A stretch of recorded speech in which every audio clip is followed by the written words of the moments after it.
असं पुरंजन राहिला. गुरुजी म्हणायचे स्त्री जन्मामध्ये जर त्याच्या पोटामध्ये गर्भ राहिला तर पुढच्या पुरुष जन्मामध्ये तो गर्भ ठेवायचा कुठं? अशा अनेक समस्या.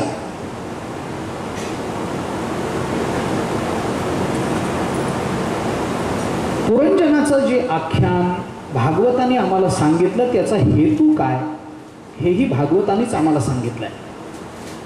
पुरंजन आख्यान कशा करता सांगायचं?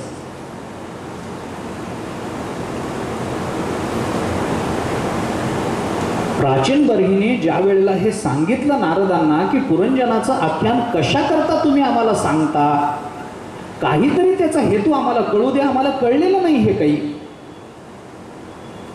त्यावेळेला नारदांनी पुरंजन चरित्र हे आणखीन वेगळ्या अंगाने सांगितलं. पुरंजन हा जो शब्द आहे तो नगर निर्माण करणारा, पूर निर्माण करणारा म्हणून पुरंजन. तो जीव आहे. तो स्वतःसाठी अनेक पद्धतीचं शरीररूपी नगर तयार करतो. अविज्ञात ते पुरंजनाचं आख्यान कळलं म्हणजे मग आपल्याला या सगळ्या शब्दांची जाणीव होईल. आता मला तेवढा वेळ नाही, तेवढी सवड नाही हातामध्ये. तो अविज्ञात म्हणजे ईश्वर आहे, तो सखा आहे. जीव आणि ईश्वर या दोघांमध्ये सख्य भाव आहे. उपनिषदांनी चिंतन करताना द्वासुपर्णा सयुजा सखाया समानम वृक्षम परिशस्व जाते तयोर अन्यहा पिप्पलम स्वादुअत्ती अनशनन अन्यहा अभिचाकशिती म्हणून जो विचार सांगितला तो विचार अंशतः पुरंजनाच्या उपाख्यानातून आपल्याला प्रकट होताना दिसतो. आता जास्त बोलत नाही. द्वासुपर्णा सयुजा सखाया समानम वृक्षम परिशस्व जाते. दोन पक्षी झाडाच्या फांदीवर बसलेले आहेत. एकाच झाडाच्या फांदीवर, समान झाडाच्या फांदीवर बसलेले आहेत. त्याच्यातला एक पक्षी झाडाला लागलेली फळं खातो आणि दुसरा पक्षी कोणतीही फळं न खाता त्या पहिल्या पक्षाकडे बारकाईनं बघतो. त्याच्यातला फळं खाणारा पक्षी जीव आहे आणि फळं न खाता फळं खाणाऱ्या पक्षाकडे बारकाईनं बघणारा हा ईश्वर आहे. पण त्या दोघांमधले संबंध कसे आहे? सुपर्णव ते द्वौ सुपर्णव ते सुपर्णव आहेत. म्हणजे सजातीयता असावी लागते तर सख्य निर्माण होतं. नुसतं सुपर्णव म्हणून उपनिषद थांबत नाही. सयुजा सखाया, कारण एका जातीचे असून सुद्धा सख्यत्व निर्माण न झालेले उदाहरण मी आपल्याला सांगतो. कौरव पांडव सजातीय आहेत की नाही, पण कुठे सख्यत्व? वाली आणि सुग्रीव सजातीय आहेत की नाही, कुठे सख्यत्व? म्हणून सजातीयता संबंध चालत नाही, सख्यत्व संबंध पाहिजे. म्हणून मग सखाय शब्द वापरला. द्वासुपर्णा सयुजा सखाया. सखाया असं रूप होत नाही संस्कृतात. सखा यौ असंही होत नाही. त्याचं द्विवचन सखा यौ असं होत नाही, कारण सखा असा शब्द संस्कृतात चालत नाही. मूळ शब्द सखीन, इन्नंत शब्द आहे. सखीन असा शब्द आहे, तो इन्नंत आहे. पण इन्नंत शब्द असला तरी इतर इन्नंत पदाप्रमाणे तो चालतो असं नाही. करीन हा शब्द कसा चालतो? तो इन्नंत आहे, पण करीन जसा चालतो तसा सखीन चालत नाही. सखीन हा अपवादात्मकच चालवावा लागतो. पण उपनिषदांनी सखा या म्हटलंय, आर्षप्रयोग आहे, स्वीकारला पाहिजे. त्यांच्यामध्ये सख्यत्व लागतं. नुसतं साजात्य संबंध चालत नाही, त्याला सख्यत्व लागतं. म्हणून सखाया म्हटलं. पण सखाया असं म्हणूनही पुरत नाही, म्हणून मग सयुजव म्हणावं लागतं. सयुजव म्हणा, एकमेकांशी जोडलेले असले पाहिजेत. कारण सजातीय असून दोघांमध्ये सख्य असूनही दोघांना समाधान मिळत नाही अशी उदाहरण आहे. चक्रवाक आणि चक्रवाकी हे सजातीय आहेत, दोघांमध्ये सख्यत्व संबंध आहे. पण रात्र झाली की दोन तीराला दोन जातात, काय समाधान आहे? काही समाधान नाही. शब्दाची आसकडी भेद नदीचा दोहितळी आरडते विरहवेडी बुद्धिबोध तया चक्रवाकाचे मिथून सामरस्याचे समाधान भोगवी जो चितगगन भुवन दिवा. ज्ञानोबराय बोलतात चक्रवाक आणि चक्रवाकी यांच्यामध्ये रात्री वियोग होतो, दिवसभर ते एकत्र फिरतात, पण रामचंद्र प्रभूंच्या शापामुळे त्यांना वियोगाला प्राप्त व्हावं लागतं. म्हणजे त्यांच्यामध्ये साजात्य संबंध आहे, सख्यत्व संबंध आहे, पण तरी ते सयुज नाही म्हणून सयुजा उपनिषदाने शब्द वापरला. पण नुसतं सयुजा म्हणूनही चालत नाही, कारण सयुज युज जोडणे या धातूवरून जरी आपण विचार केला तरी ते चालत नाही. म्हणून समानम वृक्षम परिषस्व जाते, एका झाडाच्या म्हणजे सादेश्य संबंध पाहिजे. किती संबंध आहेत पहा, एवढे संबंध असावेत तर पुरंजनाख्यान कळतं. जीव आणि परमात्म्यामध्ये किती पद्धतीचे संबंध, ईश्वरामध्ये आपण संबंध मानणार, साजात्य संबंध माना. दोघे जीव आणि ईश्वर दोघेही समान जातीचे आहेत का? दोघांनाही दोन दोन पंख आहेत. जीवाला दोन पंख आहेत. उभाभ्यामेव पक्षाभ्याम यथाखे पक्षिणागती तथैव ज्ञान कर्माभ्याम जायते परमं पदम. योग वासिष्ठांनी चिंतन केलंय, जसे पक्षाला दोन पंख असतात आणि त्या दोन पंखावरून पक्षी हवं तिथं जाऊ शकतो, त्या पद्धतीनं जीवाला सुद्धा ज्ञान आणि कर्म हे दोन पंख आहेत, ज्या पंखावरून जीव परमपदाला प्राप्त होऊ शकतो. साजात्य संबंध आहे. साजात्य संबंध झाला, पुन्हा सख्यत्व संबंध मानावा लागतो, पुन्हा सादेश्य संबंध मानावा लागतो, पुन्हा सायुज्य संबंध मानावा लागतो, तर त्याचा उपयोग होतो. पुरंजनाख्यान हे केवळ मोक्षपदाच्या चिंतनाकरता जायते परमं पदम, मोक्षपदाच्या चिंतनाकरता आपल्याला हा संबंध सांगण्यात आला. पुरंजनाख्यान झालं. प्रचेतांना नारदांचा उपदेश झाला आणि त्या प्रचेतांना ज्या वेळेला परमपदाची प्राप्ती झाली त्यावेळेला चतुर्थ स्कंध संपतो, पाचव्या स्कंधाला प्रारंभ होतो. पाचव्या स्कंधाचा प्रारंभ करायचाच आहे, थोडा वेळ अजून आपल्या हातात आहे. या वेळेमध्ये 2-3 स्कंध संपवतो. एकदा अंतःकरणपूर्वक 1-2 मिनिट भजन करू, पंचम स्कंधाला प्रारंभ करू. श्री कृष्ण गोविंद हरे मुरारे नाथ नारायण वासुदेव. श्री कृष्ण गोविंद हरे मुरारे हे नाथ नारायण वासुदेव. श्री कृष्ण गोविंद भजन करा. हरे मुरारे हे नाथ नारायण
विठ्ठल श्री ज्ञानदेव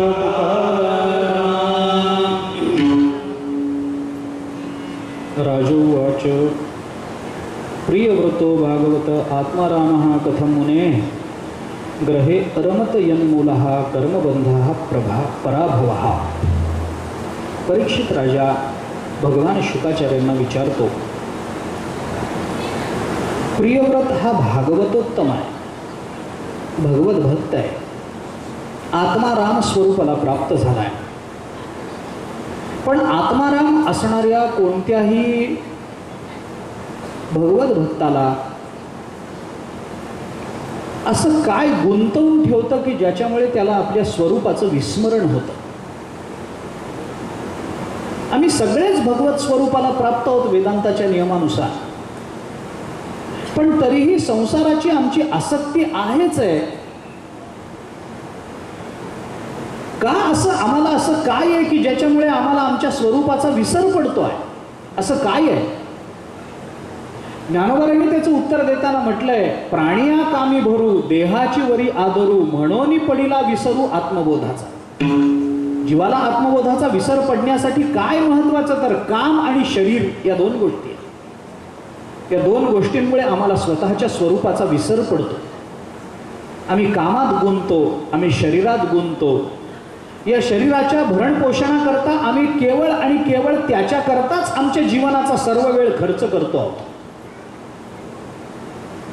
हा देह टिकावा, हा देह वाढावा, या देहाला पुष्टी मिळावी, हा देह चांगला दिसावा, या देहाचं सगळ्यांनी कौतुक करावं, याच्याकरता आमच्या आयुष्यातला बहुतांश वेळ वाया चालला।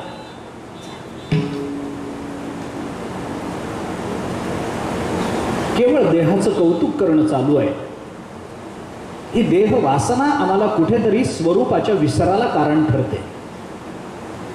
आमच्या अंतःकरणातला काम आम्हाला स्वरूपाची विस्मृती करून देतो। असं काय आहे की ज्याच्यामुळे माणूस कर्मबंधाने बांधला जातो? मला सांगा। त्यावेळेला शुकाचार्यांनी परीक्षितीला जो उपदेश केला तो पंचम स्कंधामध्ये वेगळ्या अर्थाने प्रकट झाला। भागवताच्या किंवा महापुराणाच्या 10 लक्षणापैकी 5व्या स्कंधामध्ये स्थान नावाचं लक्षण प्रकट झालंय। स्थितीचं वर्णन आहे। या स्थितीचं वर्णन कोणत्या अर्थाने भागवताने केलंय याचा विचार आहे। स्थान म्हणजे काय आहे? स्थिती आहे। या स्थितीचं हे वर्णन अशा पद्धतीनं भागवताला का करावं वाटलं याचा विचार आहे।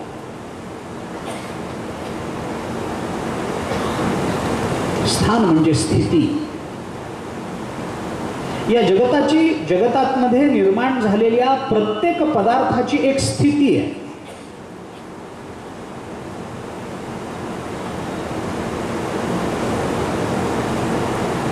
आणि याच्याकरता म्हणून पंचम स्कंधामध्ये भूगोल, खगोल, स्वर्ग, नरक या सगळ्या लोकांचं वर्णन आलं, कारण या लोकांची ही स्थिती आहे।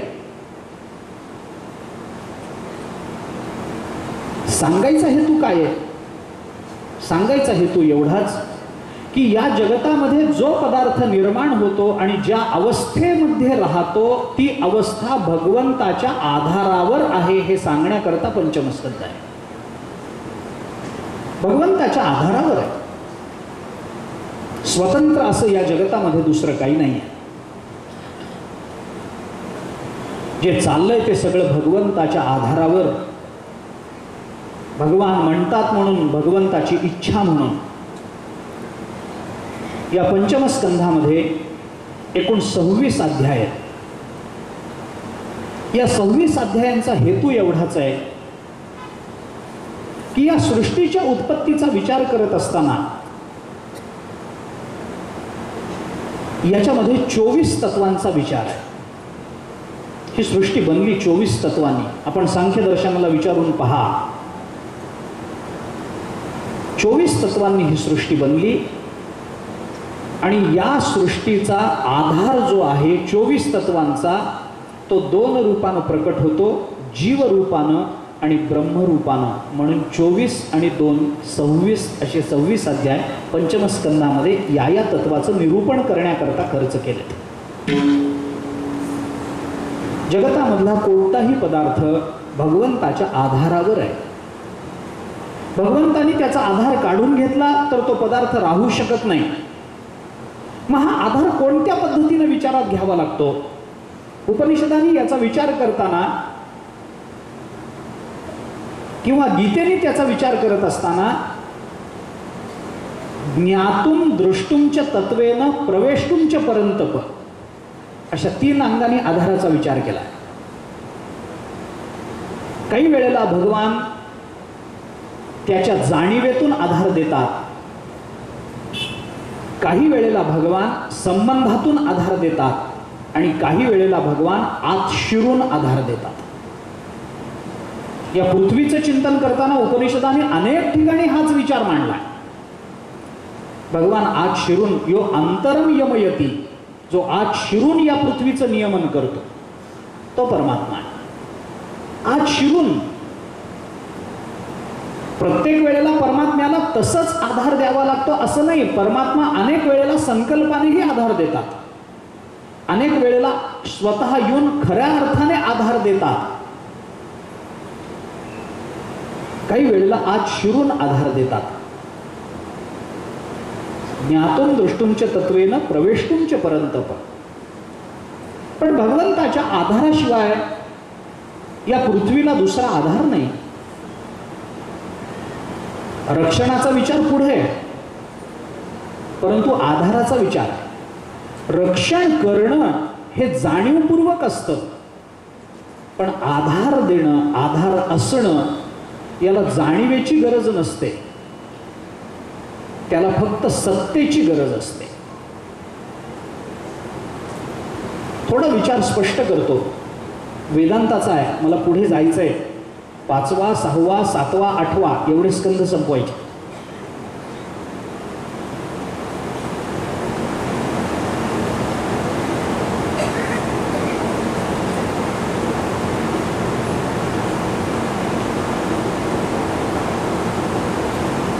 गीतेने 14व्या अध्यायामध्ये विचार करताना 2 शब्द वापरलेत.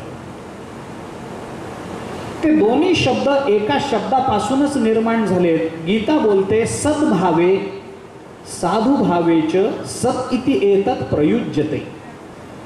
सद्भाव आणि साधुभाव 2 शब्द वापरले. याच्यात सत आणि साधू हे जे 2 शब्द आलेत, आपण व्युत्पत्तीच्या दृष्टीने धात्वार्थाने त्याचा विचार वेगळ्या अंगाने करा. असभुवी धातूला शत्रुप्रत्यय लागून काय शब्द सिद्ध होतो, त्याच्यावरून अर्थसिद्धांत काय करायचे हा प्रश्न वेगळा असू शकतो. तो कदाचित व्याकरणाने चर्चा व्हावा, तो प्रश्न मला आत्ता त्याची चर्चा करायची नाही. पण सद्भाव आणि साधुभाव, किंवा मी दुसरा शब्द आपल्याला अधिक जास्त जवळकेचा म्हणून उच्चारून देतो, संत आणि साधू हे 2 शब्द आपण समान अर्थाने वापरतो ना. उठा उठा साधू संत, साधा आपुले साधू संत. आता तुम्ही कृपावंत, साधू संत जीवलग. साधू संत हे शब्द बहुतांश वेळेला एका अर्थाने आपण वापरतो, पण साधू वेगळा असतो आणि संत वेगळा असतो. साधू वेगळा, संत वेगळा. मला हे का सांगायचंय तेही कारण मी आपल्याला सांगतो. संत शब्द फक्त सत्तेचा वाचक आहे आणि साधू शब्द सामर्थ्याचा वाचक आहे. सत्ता आणि सामर्थ्य या 2 गोष्टी प्रत्येक वेळेला एका केंद्रात येतील याची शाश्वती नसते. सत्ता वेगळीकडे असते, सामर्थ्य वेगळीकडे असू शकतं. या जगतामध्ये आत्ता इथे स्थानाचं चिंतन करताना फक्त सत्ता मात्राचा विचार करायचा आहे. सामर्थ्याचा विचार पोषणाच्या वेळेला करावा लागतो. पोषण हे जे मूल्य सांगितलं गेलं, पोषणम, भगवान पोषण करतात, तिथं सामर्थ्याचा विचार आहे. पण इथं आत्ता आम्हाला स्थितीचा विचार करताना फक्त सत्तेचा विचार करायचा आहे. सत्ता ही नित्य आहे. सत्तेची जाणीव असो अगर नसो, सत्ता आहे एवढंच आहे. परमात्म्याची सत्ता आहे, तुम्ही माना अथवा न माना. कोणी म्हणेल अहो आम्ही सत्ता बित्ता देवाची काही मानत नाही, पण आम्ही देवाची सत्ता बित्ता काही मानत नाही हे म्हणायला सुद्धा देवाचीच सत्ता लागते, हे विसरून चालणार नाही. अरे आत्मसत्ता नसेल तर आपण शब्द कशा उच्चारणार आहोत? अरे देव नाही म्हणणारा सुद्धा देवाच्याच सत्तेवर नाही म्हणण्याचं धाडस करत असतो. दुसरं काय? म्या बोलविल्या वेद बोले, म्या चालविल्या सुरू चाले. मग मी बोलवल्यावर वेद बोलतो, तर देह नाही हे बोलवणारा कोण आहे? देवच आहे, त्याच्याच सत्तेवर सत्ता आहे. या जगतातल्या प्रत्येक वस्तूला एक सत्ता आहे, एक अस्तित्व आहे, एक प्रियत्व आहे, एक भातित्व आहे. अस्तिभाती प्रियत्व हे प्रत्येक वस्तूला आहे. नामरूप मायेचे अंश म्हणून आले असतील ते येतील आणि जातील, पण वस्तूची सत्ता जात नाही. सत्ता रूपानं वस्तू नष्ट होत नाही. प्रत्येक वस्तूमध्ये सामर्थ्य आहे, प्रत्येक वस्तूमध्ये स्वतःच्या अस्तित्वाची एक भूमिका आहे. भले आम्हाला ती वस्तू किती क्षुल्लक वाटेल, किती चुकीची वाटेल, किती कशी वाटेल, किती निरुपयोगी वाटेल, पण त्या वस्तूची एक स्वतंत्र सत्ता असते, हे आपल्याला विसरून चालणार नाही. त्या वेळेला त्या सत्तेची अनुभूती आणि त्या सत्तेचं महत्व आपल्याला कळेल, तो वेगळा विषय. पण सत्ता असते हे आपण नाकारू शकत नाही. मी उगी छोटी छोटी उदाहरणं सांगतो. आपलं नख आहे, नख काय किंमत आहे याची? नखाला काय किंमत आहे? किती रुपये तोळा विकलं जातं नख? काय काय किंमत काय नखाची? काही किंमत नाही. काढून टाकलं की दुसऱ्या दिवशी पुन्हा सुरू होतं वाढायला. काही किंमत नसते नखाला. जास्त वाढूही देत नाहीत, जास्त वाढूही द्यायची नसतात नख. खूप नख वाढली की तिला शूर्पणखा म्हणतात. सुपासारखी जी ती नख आहेत तिला शूर्पणखा असं नाव होतं. बघा, ज्याचा त्याचा प्रश्न आहे. काही नाही, नखाला काय किंमत आहे? काही किंमत नाही. उगी भागवतात बसल्या बसल्या दातानी कुरतडून दुसऱ्याच्या अंगावर थुंकायचं, एवढीच का नखाची किंमत? दुसरं काय? नखाला भाव आहे का? काय किंमत आहे? काही नाही. नखाला काही किंमत नसते, गोष्ट खरी. पण पाठीला खाज सुटल्यावर कळतं नखाची किंमत काय आहे. तोपर्यंत नाही कळत, वेळ यावी लागते. मग त्या नखाच्या सत्तेची जाणीव होते. काय सत्ता आहे ते कळतं. कोणी जड असो चेतन असो, चिद्रूपानं परमात्मा जर सर्वत्र व्यापक आहे, तर या जगतामध्ये हे जगत जे परमात्म्याने बनवलं तोच जगत रूपाने नटला, तर या जगतातल्या प्रत्येक पदार्थामध्ये तो परमात्मा सद्रूपानं आहे. आणि सद्रूपानं परमात्मा असेल तर त्याची सत्ता आहे, तोच त्याचा आधार आहे. मी गंमत म्हणून दृष्टांत सांगत असतो. बऱ्याचदा काय होतं, एक क्षुल्लक घटना आहे की फार नाही, पण अगदी सामान्य समजल्या गेलेल्या वस्तूमध्ये सुद्धा एक स्वतःच्या अस्तित्वाची सत्ता असते, हे मला सांगायचं. एक पंढरपूरच्या वारीचे दिवस आले की नाही, की मनुष्य वारीला जाण्याकरता म्हणून बस स्टँडवर जातो. 3-4 गाड्या लागलेल्या असतातच, यात्रा स्पेशल. बरं, त्या सगळ्याच बसेस गच्च भरलेल्या असतात, माणसं उभी असतात, मध्ये बसलेली असतात. तरी माणसाला असं वाटतं की कुठल्या तरी गाडीमध्ये आपल्याला जागा मिळावी. वाटावं, ठीक आहे, अपेक्षा आहे, मला त्याच्यामध्येही काही दोष द्यायचा नाही. पण माणसाचं मानसशास्त्र, ही सायकोलॉजी इतकी विचित्र आहे ना, की जोपर्यंत माणूस गाडीच्या बाहेर आहे तोपर्यंत त्याला वाटतं मला एकट्याला जागा मिळावी, आणि तो एकटा आत गेला की त्याला वाटतं आता कोणी येऊ नये. विचित्र मानसशास्त्र. त्याला वाटतं आता बस, आता माझ्यानंतर कोणी येऊ नये, आता गर्दी करू नये लोकांनी. आणि इतकी गर्दी असताना माझ्या एकट्याने काय होतं त्याला वाटतं.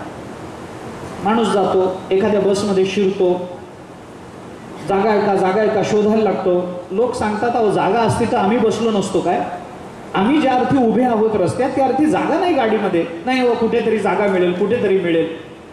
म्हणून मागून बघतो तर एका सीटवर एकच डोकं त्याला दिसतं, 2 माणसांच्या सीटवर एकच डोकं दिसतं. तो म्हणतो नाही तिथं जागा आहे. लोक म्हणतात अहो तिथं असती तर आम्ही बसलो असतो ना. नाही जागा आहे, मला जाऊ द्या. शेवटी लोक म्हणतात जा बाबा बघ. पुढं जाऊन बघतो तर खरंच त्या दोन माणसांच्या सीटवर एकच माणूस बसलेला असतो, बाजूची जागा रिकामी असते पण त्याच्यावर रुमाल ठेवलेला असतो. रुमाल ठेवला याचा अर्थ काय? आधी कुणीतरी ती जागा ग्रहण केलेली आहे, कुणीतरी त्या जागेवर बसलेला आहे, हा त्याचा अर्थ आहे की नाही? रुमाल ठेवलेला असतो.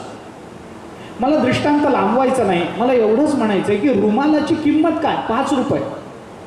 पण 5 रुपयाचा रुमाल भल्या भल्या हभला बसू देत नाही. सत्ता आहे का नाही सांगा? सामर्थ्य आहे का नाही सांगा? एक 5 रुपयाचा रुमाल व नाक पुसायच्या कामाचा, पण भल्या भल्या महाराजांना त्या सीटवर बसू देत नाही. एक नुसता तिथं पडलेला असतो. तो रुमाल नको म्हणत नाही, तो रुमाल बसा म्हणत नाही, तो रुमाल घाण नसतो, तो रुमाल चांगलाही असतो, सगळं खरं आहे. पण तो नुसता तिथं असला तरी सुद्धा तिथं कोणी बसणार नाही याचं नियमन तो करत असतो.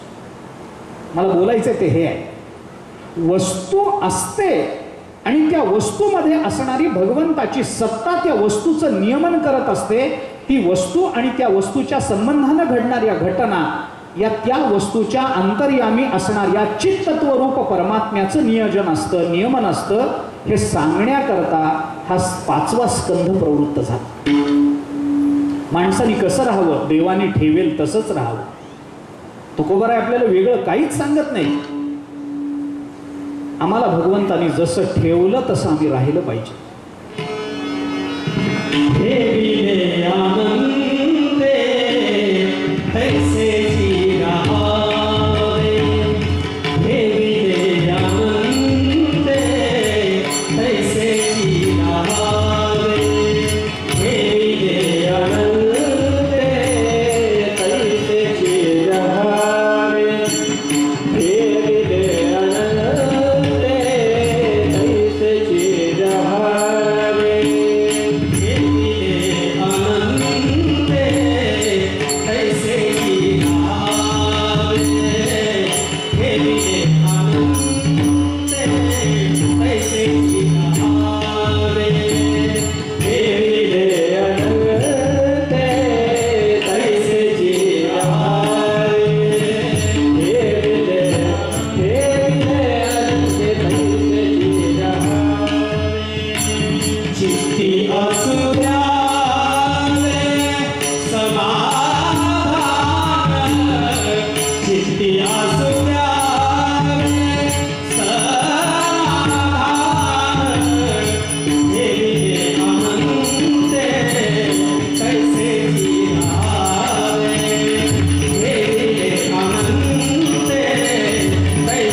भगवंतानी जसं ठेवलं तसं भगवंताच्या इच्छेने राहणं ही स्थिती आहे.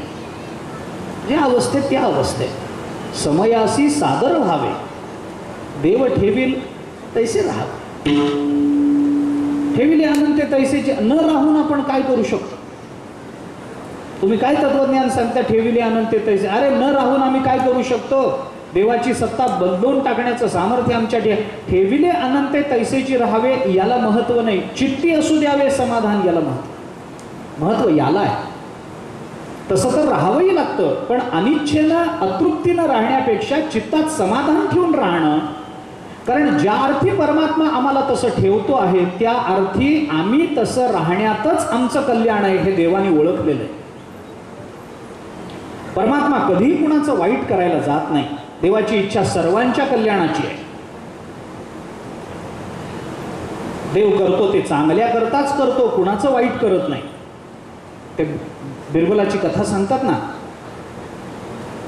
एके दिवशी काहीतरी नवीन तलवार आणली म्हणून बादशहा तलवार तपासून बघत होता, तेवढ्यात बादशहाचं बोट कापलं गेलं, तुकडाच पडला बोटाचा, इतकी धारदार तलवार.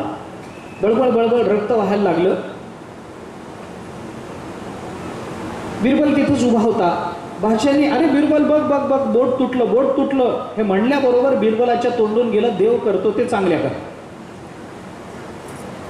बादशहाला वाईट वाटलं, अरे काय देव चांगल्या करता करतो, माझं बोट तुटलं तुला चांगलं वाटलं. बादशहा रागावला. आता बादशहा आहे तो, कधी रागावेल याचा काय नेम आहे.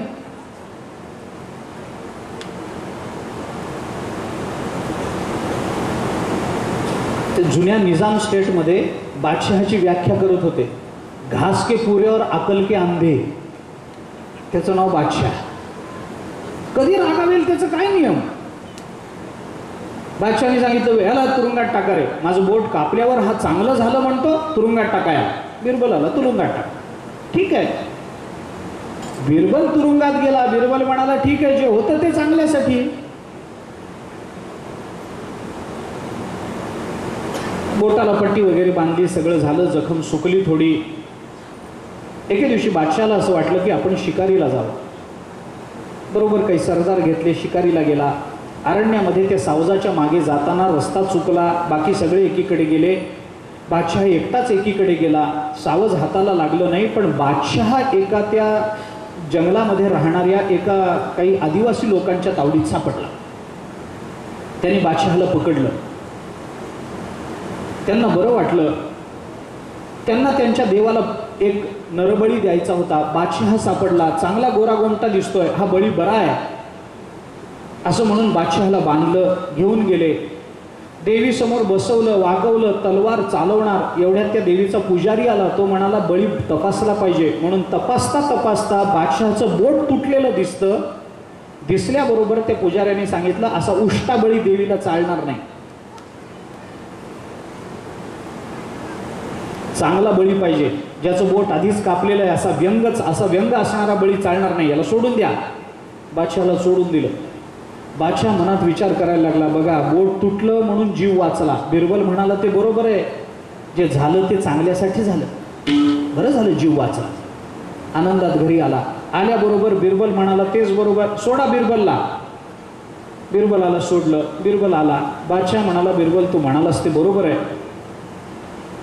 माझं बोट तुटलं होतं म्हणून आज माझा जीव वाचला, देव करतो ते चांगल्या करता करतो, बरोबर आहे. बिरबल म्हणाला ठीक आहे. बादशाह म्हणाला तसं नाही, माझं बोट तुटलं, देवानी केलं ते चांगल्या करता केलं, पण तू तुरुंगात राहिलास 10-12 दिवस, ते काय. बिरबल म्हणाला तेही देवानी केलं ते चांगल्या करताच केलं. आणि कसं काय. बिरबल म्हणाला कारण असं आहे की मी जर तुरुंगात गेलो नसतो तर मी तुमच्याबरोबर शिकारीला आलो असतो.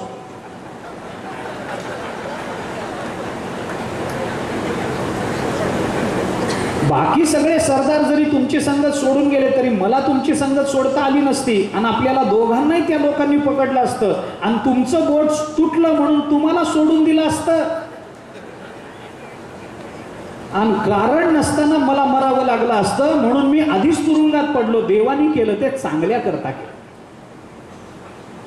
परमात्मा कुणाचाही वाईट करत नाही. ज्या स्थितीमध्ये परमात्मा आपल्याला ठेवतो ती स्थिती आपल्या करता सर्वोत्तम असते, याची जाणीव भगवंताशिवाय दुसऱ्या कुणाला असेल. हाच स्थितीचा विचार सांगण्याकरता पंचमस्कंध आहे. पंचमस्कंधाचा प्रारंभ परीक्षितीच्या प्रश्नावरून होतो.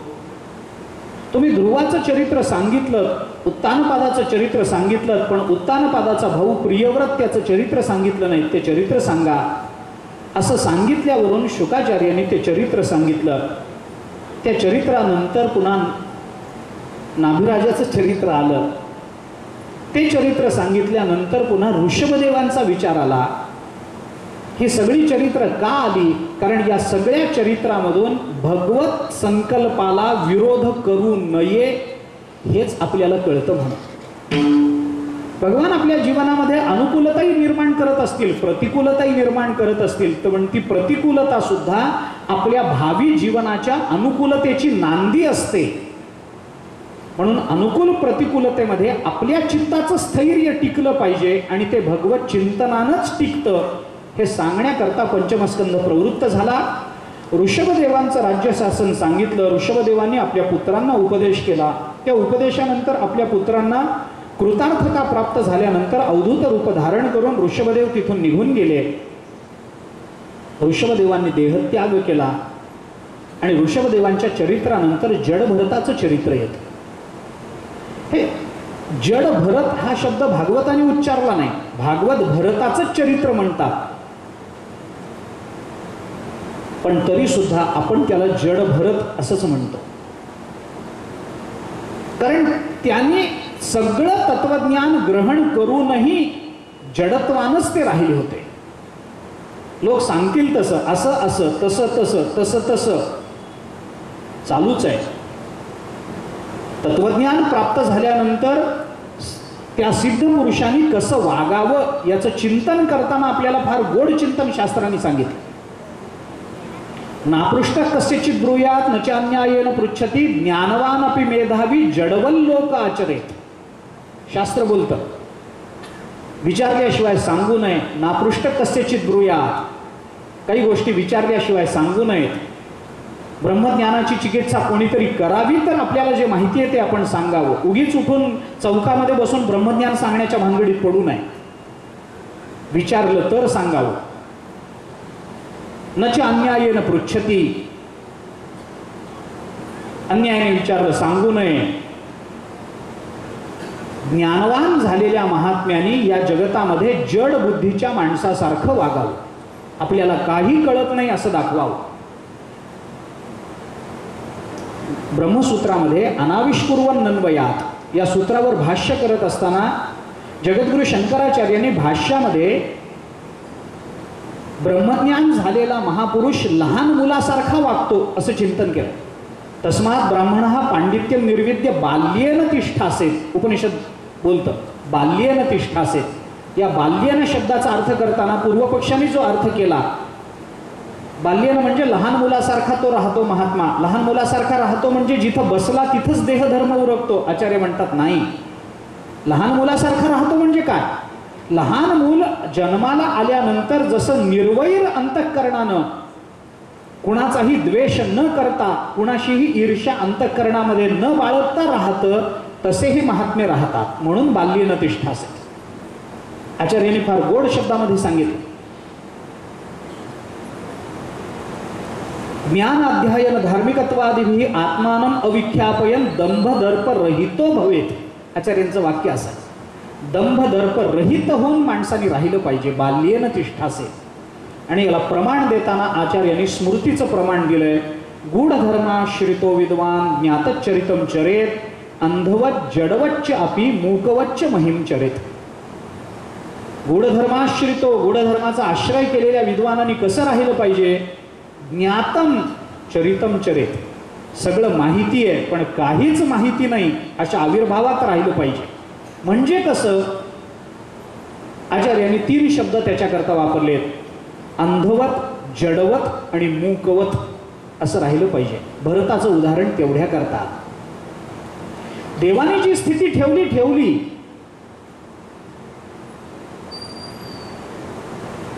त्या स्थितीमध्ये आपण आनंदानं राहिलं पाहिजे. ज्ञानोबरांनी सुद्धा 13व्या अध्यायामध्ये अशाच अर्थाची चिंतन केली आहे. सगळं सांगायला आपल्याला वेळ नाही. भरताचं चरित्र सांगितलं. भरताची आणि राजा रहुगणाची भेट झाली. रहुगणाचा प्रश्न आणि भरताने त्यांचं केलेलं समाधान याच्यासाठी एक अध्याय खर्च केला गेला. त्यानंतर भरताच्या नंतर त्या भवाटवीचं वर्णन आहे, तेही उपाख्यानच आहे. त्यानंतर भरताच्या वंशाचं वर्णन आलं. ते वर्णन झाल्यानंतर गंगेच्या संबंधानं गंगावतरण त्याचा विचार आला.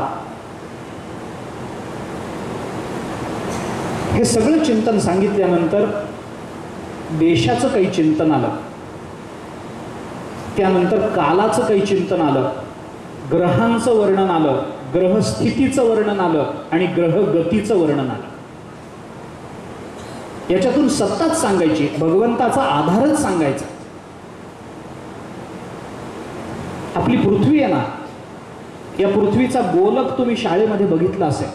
पृथ्वीचा गोल काय त्याला ग्लोब काय म्हणतात इंग्रजीमध्ये, काही शब्द आहे ना त्याला, तो पृथ्वीचा गोल ग्लोब म्हणतात ना, तो निळा गोल, तो असा थोडासा तिरपा असतो पहा, थोडासा तिरपा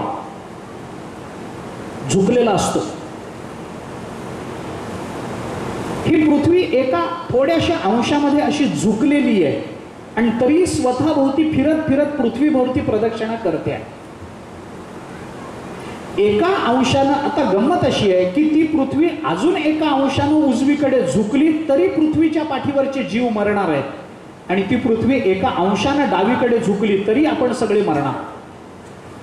उजवीकडे झुकली तर आपण थंडीनं मरू, डावीकडे झुकली तर आपण जळून मरू. त्या योग्य अंशामध्ये पृथ्वी झुकलेली आहे आणि तिच्या पाठीवर आपण आहोत. ही झुकलेली पृथ्वी त्या विशिष्ट कोनातच राहते, पण स्वतःभोवती फिरताना तिचा अंशात्मक कोन सुद्धा बदलत नाही. काय कारण असेल सांगा ना. नाहीतर तसं स्वतःहून जी पृथ्वी स्वतःभोवती फिरते ती फिरताना थोडं इकडं तिकडं होईल की नाही, पण ते होत नाही ना, आतापर्यंत झालं नाही ना. का झालं नाही? त्याचं एकच कारण आहे, त्या अंशामध्ये ती पृथ्वी फिरते, कारण तसं फिरण्याकरता त्या पृथ्वीला भगवंताचा आधार आहे. हा आधार 3 पद्धतीनं प्रकट होत असतो. एक देशरूपानं प्रकट होत असतो, एक कालरूपानं प्रकट होत असतो आणि एक स्वरूप रूपानं प्रकट होत असतो.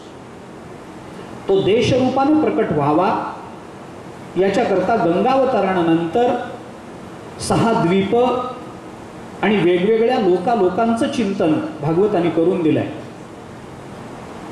कालरूपानं स्थिती आम्हाला कळावी याच्याकरता ग्रहांची स्थिती, गतीचं वर्णन आणि भिन्न भिन्न वर्षांचं जे वर्णन भागवतांनी केलंय त्याचं वर्णन आलंय. आणि स्वरूपानं या स्थितीचा आधार आम्हाला कळावा याच्याकरता ऋषभदेव, भरत आदींची चरित्र आपल्याला सांगितली गेली. नाभिराजाचं चरित्र, ऋषभदेवाचं चरित्र, भरताचं चरित्र हे स्वरूपाकरता, वेगवेगळ्या लोकांचं वर्णन देशस्थिती करता आणि वेगवेगळ्या वर्षांचं वर्णन हे कालस्थिती करता सांगितलं गेलं. आणि या सगळ्याला आधार जर कोण असेल तर तो परमात्माच आधार आहे. परमात्म्याकडूनच या सगळ्याला आपल्याला स्थैर्य प्राप्त होतं. हे जगतामध्ये जे सुसूत्रतेनं आज सगळं चाललेलं आहे त्याचा आधार परमात्माच आहे आणि त्या परमात्म्याच्या आधारत्वाचं चिंतन करून आपण मोक्ष प्राप्त करून घ्यावा याच्याकरता पंचमस्कंध प्रवृत्त होतो. पंचमस्कंधामध्ये हे सगळं सांगितल्यानंतर, सगळी स्थिती सांगितल्यानंतर संकर्षण देवांची स्तुती केली गेली. त्यानंतर नरकाच्या विचित्र गतींचं वर्णन आलं. कोणत्या कारणाने कोणता नरक प्राप्त होतो, किती प्रकारचे नरक आहेत, आपण कोणतं कर्म करतो त्या कर्माने आपल्याला कोणत्या नरकात पडावं लागतं आदीचं वर्णन आलं. त्यानंतर षष्ठम स्कंधाला प्रारंभ होतो. षष्ठम स्कंध जो आहे भागवतातला, हा भागवतातला षष्ठम स्कंध पुष्टी किंवा रक्षणाचं चिंतन करणार आहे. 6वा स्कंध रक्षण सांगतो. परमात्मा आमचं रक्षण करतो. किती रक्षण करतो? क्षणाक्षणाला करतो. तुकोबाराय म्हणतात क्षणक्षणा सांभाळितो, साक्षी होतो आपुला. प्रत्येक क्षणी परमात्मा आपलं रक्षण करतो. आज आपण रात्री झोपतो, उद्या सकाळी लवकर उठायचा संकल्प करून, पण उद्या सकाळी उठू याची शाश्वती कोणी देत नाही, पण तरी एका विश्वासावर सकाळचा संकल्प आपण करतो, कारण भगवंताच्या रक्षणावर आपला विश्वास असतो. परमात्मा आपलं रक्षण करतो, वेगवेगळ्या अंगाने करतो. केवळ तुमचं माझंच रक्षण करतो असं नाही, जगतातल्या प्रत्येक जीवाचं रक्षण परमात्मा करतो. ते रक्षण करत असताना जीवाचं रक्षण करणं आणि जीव रक्षणाकरता काही रक्षण करणं अशा दोन्ही अंगांनी रक्षणाचा विचार. केवळ देहाचं रक्षण परमात्मा करतो असं नाही, तर हा देह रक्षीला जावा याच्याकरता सर्वांना तुष्टी पुष्टी देणं हेही भगवान काम करतात. आणि म्हणून तुकोबाराय म्हणतात पोसितो जगासी एकला, एकटाच या जगाला पोसतो. परमात्मा एकटाच पोषण करतो, परमात्मा एकटाच नियमन करतो. 2-2, 4-4 देव नाहीत हे आपलं भाग्य. नाहीतर 4 देव एकत्र आले असते तर एकाने पोषण केलं नसतं. इंग्रजीमध्ये एक म्हण आहे, too many cooks spoil the cake. तसं आहे, जास्त आचारी एकत्रित आले की स्वयंपाक बिघडतोच. जास्त देव एकत्रित आले, एका देवाला वाटेल तो बघेल, दुसऱ्याला वाटेल मीच का बघावं द्या वेळेल तो बघेल, तिसरा म्हणेल नाही होत काय दर वेळेला माझं नाव घेता तुम्ही. बघतील ना एवढे जण आहेत ना, चौथा म्हणेल काही नाही, ते तिघं कोणी बघणार नाही म्हणून बघत राहतील, मी कशाला पुन्हा बघू, कोणीच बघणार नाही. देव एक आहे हे आपलं भाग्य आहे. देव एकच असतो, 100 देव नसतात. जे 100 असतात त्यांना देव म्हणत नसतात. परमात्म्याची एकरूपता, कर्मयोग पहा, ज्ञानयोग पहा, भक्तियोग पहा. परमात्मा एक आहे, याला मूल्य आहे. एक एक वाक्य सांगतो फक्त. ज्ञानात देव जास्त झाले असते तर व्यापकत्वाला अडचण आली असते. कर्मात देव जास्त झाले असते तर नियम्य नियामक भावाला अडचण आली असती. आणि भक्तीत देव जास्त झाले असते तर अनन्यतेला अडचण आली असते. आपण अनन्य आहोत कारण भक्ती करताना परमात्मा एक आहे म्हणून. मी सगळी प्रमाणं सांगतो आपल्याला, आणि ज्ञानोबारांनी तशा पद्धतीची योजना केली म्हणून सांगतो.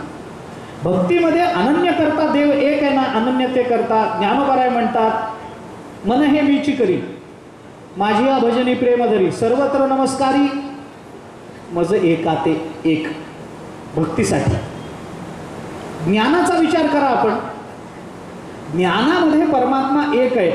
बीजची जाहले तरू भांगारची अलंकारू तैसा मज एकाचा विस्तारू ते हे जग. मी एक आहे, व्यापक आहे. कर्माचा विचार करा, तिथेही एक शब्द ज्ञानोबारांनी वापरलाय, नियम्य नियामक भावा करता. स्वमायेचे आडवस्त्र लावणी एकला खेळवी सूत्र बाहेरी नटी छायाचित्र 84 लक्ष. अनेक पद्धतीनं परमात्मा आपल्याला सांभाळतो. कुणाला सांभाळलं नाही परमात्म्याने? सगळ्यांना सांभाळलं. अशी कथा सांगितली जाते. एका माणसाच्या पोटामध्ये 2-3 दिवसापासून अन्न नाही. कुठेतरी हात पसरत हिंडतोय. गावामध्ये गेला, मला भूक लागली हो, काहीतरी द्या. लोकांनी त्याला सांगितलं, गावात तुला काही मिळणार नाही. गावाच्या बाहेर एक वारकरी दादा राहतात, ते कुणाला नाही म्हणत नाही, जा तिथं. कसा तरी खुरडत खुरडत वारकरी दादाच्या दारात आला. रात्रीचे 2 वाजलेले. दरवाजा वाजवला. वारकरी शेजारती करून नुकता झोपला होता. उठला, दरवाजा उघडला. काय पाहिजे? भूक लागली हो, 2-3 दिवस झाले पोटात अन्नाचा कण नाही, काही मिळेल? वारकरी दादा म्हणाला, या या या. त्याला आत घेतलं, पान मांडलं, पत्राळ मांडली. जे अन्न राहिलं होतं ते सगळं अन्न त्याच्या पत्राळीवर मांडलं. पत्राळ त्याच्या समोर ठेवली आणि त्याला सांगितलं, निवांत होऊ द्या, चिंता करू नका. जरी भात ताटातला संपला तरी माझ्याकडे तांदूळाचं पोत आहे, मी शिजवून वाढेल तुम्हाला, चिंता करू नका, निवांत होऊ द्या, सावकाश जेवा. सांगितलं. यालाही बरं वाटलं. सावकाश जेवा असे सगळेच म्हणत असतात, पण म्हणून सगळंच ऐकायचं असतं असं नाही. सांगणारा म्हणतो सावकाश उद्या. सावकाश उद्या याचा अर्थ त्याच्या मनात असा असतो की अवकाश उद्या, म्हणजे पोटात थोडी जागा ठेवून होऊ द्या. फुकट मिळालं म्हणून वाटेल तेवढं भरू नका. सावकाश, अवकाश होऊ द्या. त्यालाही बरं वाटलं. 2-3 दिवस झालं पोटात अन्न नव्हतं, बरं वाटलं, जेवायला लागला. वारकरी दादांनी सांगितलं, बसा, म्हणा पुंडलिक वरदा. हे ऐकल्याबरोबर तो म्हणाला, कशाचं पुंडलिक वरदा? मी देवाचं नाव घेत नसतो. अरे मला तुम्ही अन्न दिलंय, मी तुमच्या 10 पाया पडील. देवाचा काय संबंध आहे याच्यामध्ये? वारकरी म्हणाला, असं म्हणू नका हो, देवाने दिलं म्हणून तुम्हाला मिळालं. तो म्हणाला, देवाचा काही संबंध नाही, द्यायचं असतं तर 3 दिवसापासूनच दिलं असतं. 3 दिवस उपाशी मरतोय तेव्हा देव दिसला नाही काय? आज माझ्यासमोर अन्न आहे, तुम्ही म्हणता देवाला मी धन्यवाद द्यावेत? काही देवाचा संबंध नाही, मी तुमच्या 10 पाया पडेन, तुम्ही मला अन्न दिलंय, देव नाही. वारकरी म्हणाला, नाही नाही, तसं नाही, देवाची कृपा म्हणूनच तुम्हाला अन्न मिळालं. अहो, देवाने जर मला तुम्हाला अन्न देण्याची बुद्धी दिली नसती तर? तो म्हणाला, तर बेर मी काही विचार करत नाही, मला तुम्ही अन्न दिलंय, मी तुमचा जास्तीत जास्त कृतज्ञ आहे. देवाचा माझा काही संबंध नाही, मी देवाचं नाव घेणार नाही. वारकरी म्हणाला, माझ्या घरात देवाचं नाव घेतल्याशिवाय मी जेवू देणार नाही. घ्या देवाचं नाव, कवळो कवळी नाम घ्यावे गोविंदाचे. घ्या, घासाघासाला देवाचं नाव घ्या. तो म्हणाला, नाही घेणार. वारकरी म्हणाला, मग मी जेवू देणार नाही, उठ इथून. तो म्हणाला, नाही हो, पत्राळीवर वाढलेलं तरी. नाही नाही, आता तुला माझ्या घरात जागा नाही, उठ. अन्न काय, तुला पाण्याचा थेंब देणार नाही, चल निघ इथून. देवाला मानत नाहीस ना तू, मग माझ्या घरामध्ये अन्न मिळणार नाही, चल निघ. त्याला हाकलून दिलं, दार लावलं. वारकरी वळकटीवर येऊन पडला, डोळे मिटले आणि भगवान प्रकट झाले. भगवान वारकऱ्याला म्हणाले, कशाला हाकलून दिलं रे त्याला? 60-70 वर्षाचा म्हातारा, भूक लागली होती, चांगलं अन्न दिलं होतंच, भरल्या पत्राळीवर उठवतात काय, कोणाला कशाला हाकललंस त्याला? वारकरी म्हणाला, तुम्ही मला काय विचारता कशाला हाकल, तुम्हाला काही माहितीच नाही काय? न सांगता तुम्हाकडे येते अंतर, तुम्हाला माहित नाही मी का उठवलं? अरे तो तुम्हाला मानत नव्हता, तुमचं नाव घ्यायला तयार नाही, आणि माझ्या घरात मी जागा देऊ कशी त्याला, जेवण देऊ? देव म्हणाले, अरे जाऊ द्यायचं काय एवढं, माझं नाव नाही घेतलं म्हणून तुझं काय बिघडलं? तो म्हणाला, असं चालत नाही देवा, त्यांनी एक वेळ माझे आभार मानले नसते तरी चाललं असतं, पण त्यांनी तुमचं नाव घ्यायला पाहिजे होतं. तो तुम्हाला मानत नाही, त्याला माझ्या घरामध्ये स्थान नाही. देवाने त्याला सांगितलं, भल्या माणसा, अरे 70 वर्ष झाली तो मला मानत नाही, तरी मी त्याला सांभाळत आलोय, आणि एक रात्र तुला अन्न द्यायला काय अडचण होती? जो देव मानत नाही त्याला अन्न देणाराही देवच आहे, त्याला सांभाळणाराही परमात्माच आहे. कुणाला सांभाळलं नाही परमात्म्याने? अर्जुनाला सांभाळलं, किती पांडवांना सांभाळलं, द्रौपदीला सांभाळलं, एक उदाहरण नाही. सुग्रीवाला सांभाळलं, एक नाही हो, अनंत उदाहरण. ही तर भक्तांची उदाहरणं झाली. मी आपल्याला सांगू, तुम्हाला आम्हाला रोज अन्न कोण देतं सांगा ना? कोण देतं? सांभाळणारा परमात्माच आहे. आम्ही त्याची भक्ती करतो का नाही हा महत्वाचा प्रश्न नाही आहे. कुरुक्षेत्रावर इतक्या मोठ्या युद्धामध्ये त्या युद्धभूमीवर टिटवीनं अंडी दिली होती 3. इतके रथ फिरणार, इतकं सैन्य लढणार, इतके हत्ती इकडं तिकडं धावणार, आणि तिथे एका खड्ड्यामध्ये एका टिटवीनं 3 अंडी दिली. एक हत्ती युद्ध सुरू झाल्यानंतर उन्मत्त झालेला तिथं आला, त्याचा पाय त्या अंड्यांवरती पडणार, एवढ्यात कुठून तरी एक बाण आला, हत्तीच्या गळ्यातल्या घंटेला लागला, ती घंटा तुटली आणि अलगदपणाने त्या अंड्यांवर पडली. आता त्या अंड्यांना कोण मारू शकेल सांगा? परमात्मा सांभाळतो. रक्षण करणं हे परमात्म्याचा धर्म आहे, हा परमात्म्याचा, आणि परमात्मा तो धर्म पाळतो. ज्या जगतातल्या ज्या ज्या लोकांचं जे जे प्रारब्ध त्यांच्यापर्यंत पोचणं उचित आहे, ते प्रारब्ध त्यांच्यापर्यंत पोचणं आणि त्यांच्या जीवनामध्ये त्यांचं पोषण होणं, याला परमात्मा जास्त महत्त्व देतो. म्हणून पोषण नावाच्या एका विशिष्ट धर्माचा विचार भागवताने 6ष्ठम स्कंधामध्ये केला. हा पोषणाचा विचार करत असताना पोषण म्हणावं कशाला, तर पोषणाचा विचार करत असताना भागवतानेच पोषणाची व्याख्या आपल्याला सांगितली. पोषणं तद अनुग्रह. पोषण म्हणजे भगवंताचा अनुग्रह असतो. अनुग्रह असतो म्हणजे कोणत्या अर्थाने असतो? तेषामेवानुकंपार्थ महमद ज्ञानजम तमहा नाशयाम्यात्म भावस्तो ज्ञानदीपेन भास्वतः. या श्लोकामध्ये भगवंताने तेषाम एव अनुकंपार्थ असा शब्द वापरला. अनुग्रह, अनुकंपा हे शब्द साधारण एका अर्थाने चालतात संस्कृतामध्ये, साधारण एका अर्थाने. अनुग्रह म्हणजेच अनुकंपा असते, अनुकंपा म्हणजेच कृपा असते, कृपा म्हणजेच सांभाळणं असतं. आता अनुकंपा हा शब्द चांगल्या अर्थाने वापरला जात नाही, हा भाग वेगळा. कारण अनुकंपा हे फक्त तत्वच राहिलंय. आता अनुकंपा तत्वावर कुणाला कुणाला घेता येतं तेवढाच विचार राहिला, पण अनुकंपा हा फक्त भगवंताशी जोडला जाणारा विषय. परमात्मा आम्हाला सांभाळतो. कसा सांभाळतो? अनेक पद्धतीनं सांभाळतो. मागे पुढे उभा राहे सांभाळी तर आली आघात निवारावे, योगक्षेम त्यांचे जाणे जडभारी, वाट दावी करी धरोनिया. हे सगळं भगवंताचं सांभाळणंच आहे. तुमचं माझं रक्षण परमात्मा करतो म्हणजे प्रत्येक वेळेला हातामध्ये तलवार घेऊन आपल्या घराच्या बाहेर तो उभा असतो असं समजू नका.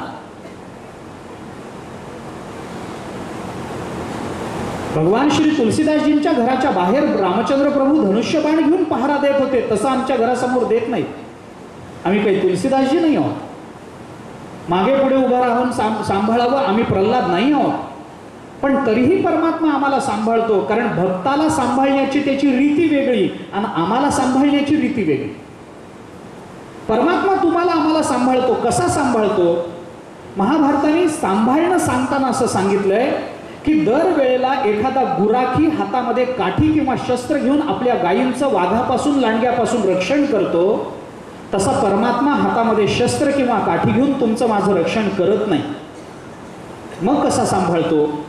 महाभारताने सांगितलंय, न देवा दंडम आदाय रक्षंती पशुपालवत यंतु रक्षितुम इच्छन्ति बुद्ध्या संविभजन्ति तम. महाभारत बोलतं की परमात्मा तुम्हाला मला सांभाळताना हातात काठी किंवा शस्त्र घेऊन सांभाळत नाही, पण ज्याला सांभाळण्याची भगवंताला इच्छा आहे त्याला संकटाच्या काळामध्ये बुद्धी देतो आणि परमात्मा सांभाळतो. संकटातून बाहेर पडण्याची बुद्धी होणं हेच परमात्म्याचं आपल्याला सांभाळणं. परमात्मा अनुकूल बुद्धी देतो, त्याच्यातून बाहेर पडण्याचा उपाय सांगतो, याच्यातून परमात्म्याचं सांभाळणं आपल्याला कळतं.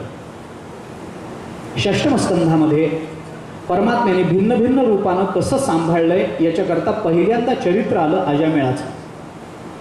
अजामेळाला भगवंताने सांभाळलं कसं? नामानं सांभाळलं. नारायण या नामानं अजामेळाचा उद्धार झाला. परमात्म्याने अजामेळाला सांभाळलं. विष्णुदूत आले, अजामेळाला घेऊन गेले. वास्तविक अजामेळ हा पुण्य संपत्ती कमावणारा नाही, पाप करणाराच आहे. होता चांगला, पण काही गोष्टींच्या संपर्कानं माणसाची बुद्धी बिघडते. स्त्री पुरुष युग्म पाहिलं, नग्न युग्म पाहिलं, अजामेळाची बुद्धी फिरली. तेव्हापासून विषयासक्त झाला. मुलाचं नाव नारायण ठेवलं. अंती नारायण नाव आलं. अंतकालेच मामेव स्मरण मुक्त्वा कलेवरम यः प्रयाति समद्भावम. गीता बोलते. अजामेळाचं चरित्र झालं. त्या चरित्रानंतर दक्ष प्रजापतीच्या 60 मुलीच्या वंशाचं चिंतन आहे.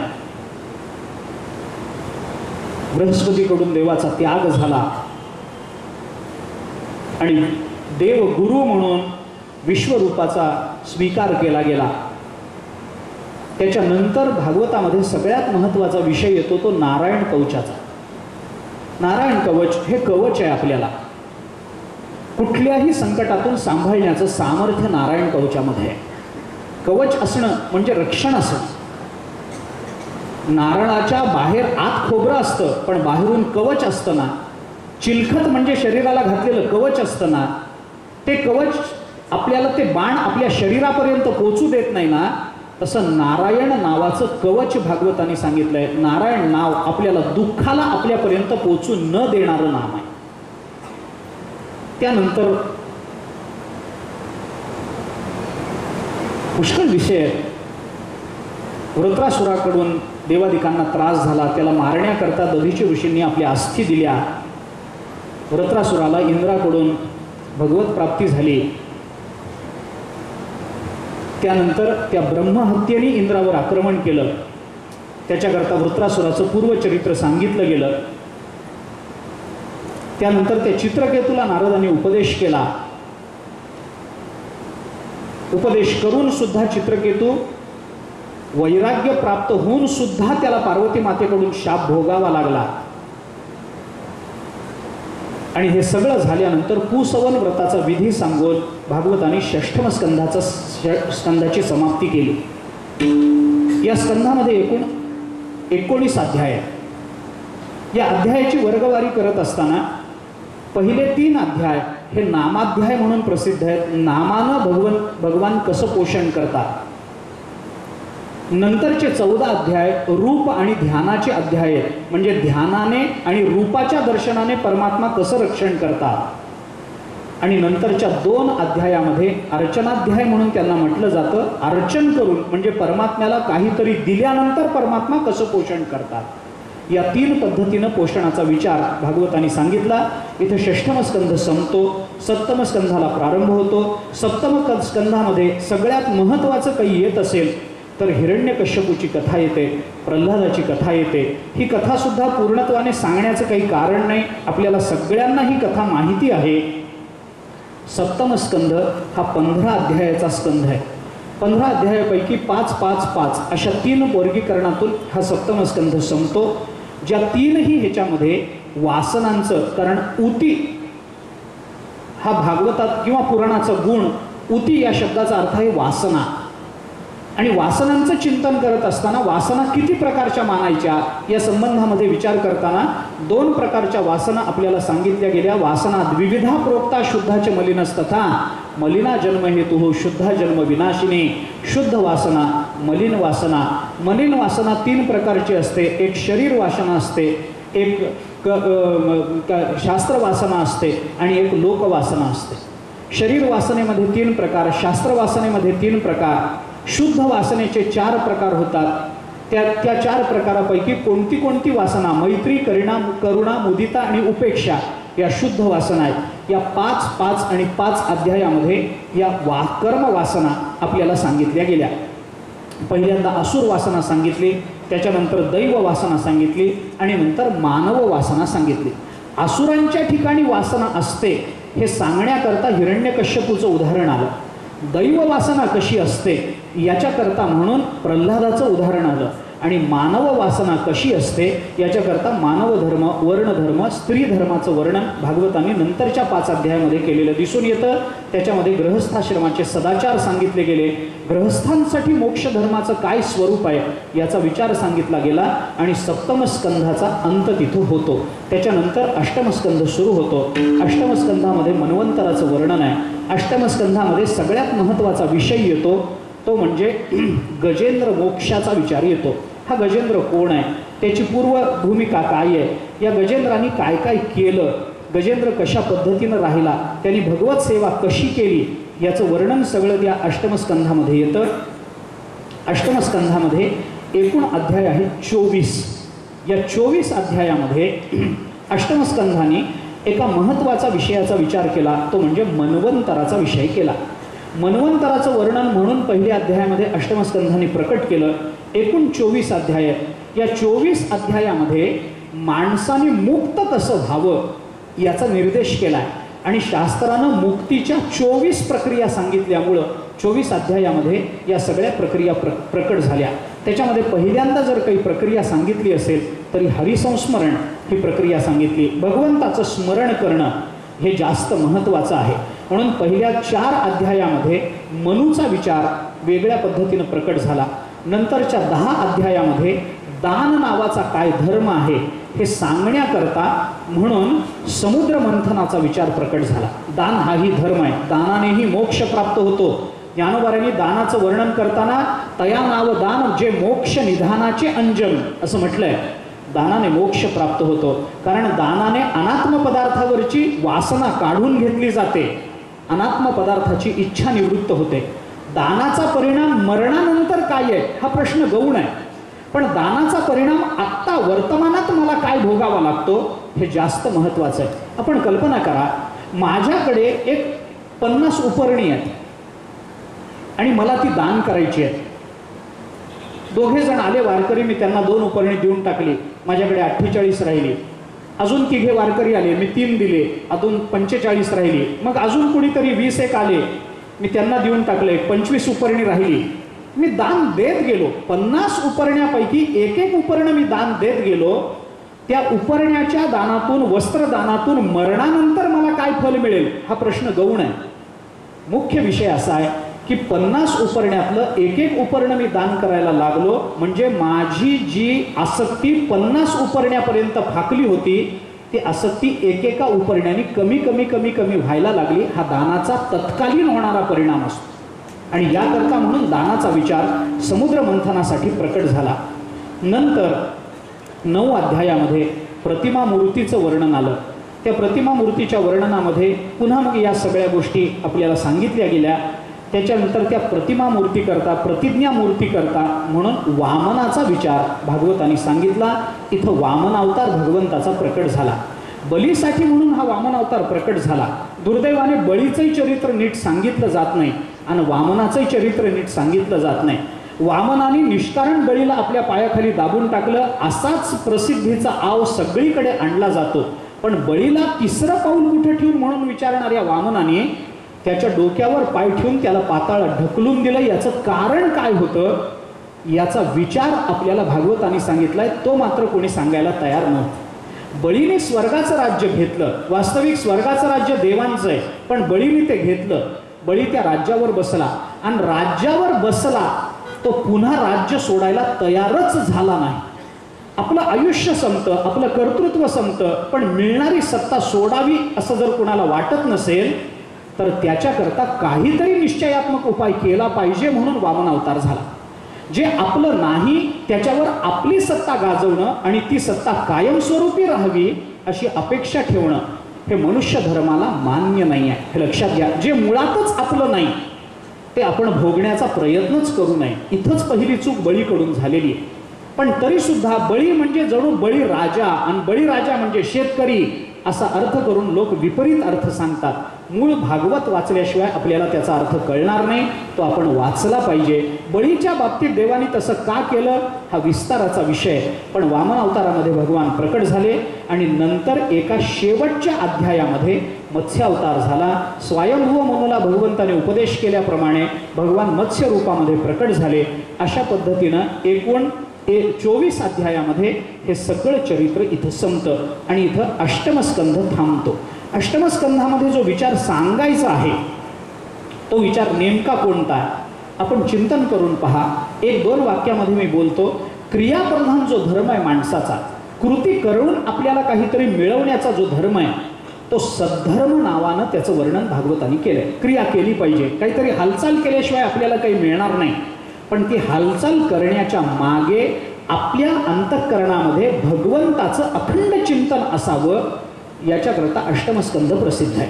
याच्याकरता म्हणून या सगळ्या अष्टमस्कंधामध्ये भगवंताने जो विचार आपल्याला सांगितला तो मन्वंतर विचार आपल्याला सांगितला. म्हणून मनुचा विचार या अष्टमस्कंधामध्ये विशेषत्वाने आला.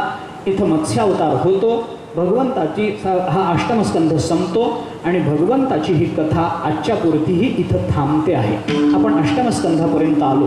उद्या आपल्याला भगवंताचा अवतार साजरा करायचा, त्याच्याकरता काय करावं लागणार आहे हा सगळा विचार आहे.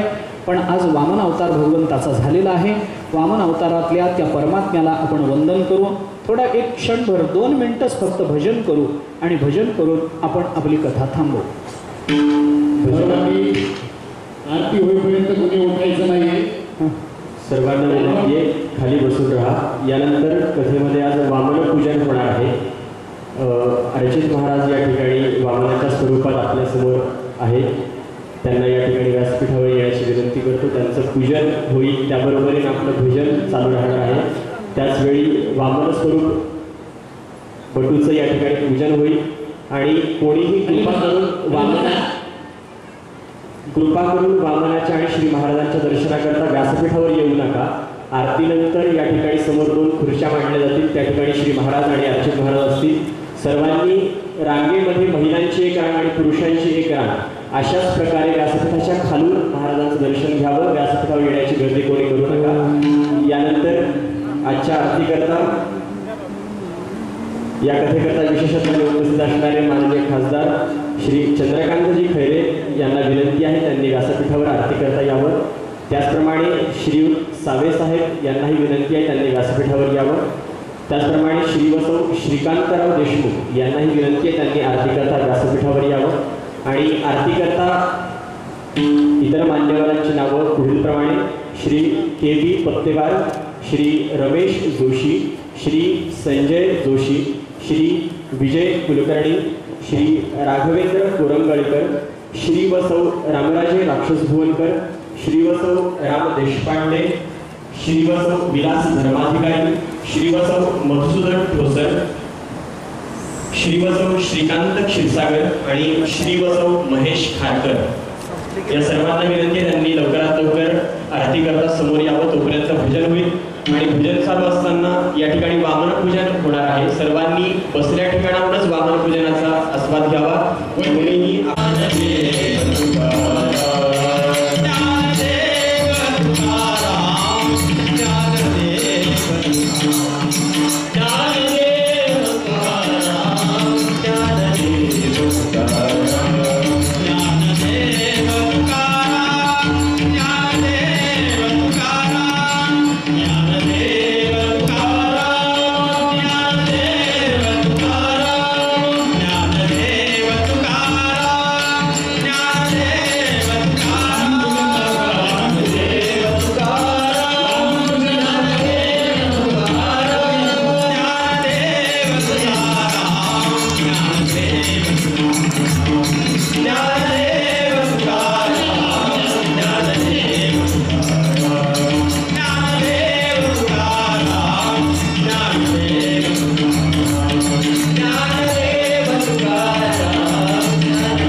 2 मिनिट थांबा.